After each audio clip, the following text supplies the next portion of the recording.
Hello everyone, welcome to my YouTube channel. I hope all of you are doing extremely well.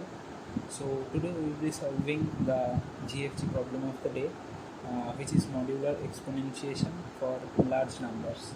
Here we are given the value of x and n, and m is also given. So we have to find x to the power n and that's modulus with m. So let's go. You can see here the examples. When x equals to 3 and n equals to 2 and m equals to 4, we just get 3 square equals to 9 and 9 mod 4 is 1. So we'll be solving to this code in Python. So let's come to the code editor. There is a function in Python, pow function. The pow function takes parameters like base and exponent, and it also takes another parameter, that is the modulus. So let's write our code.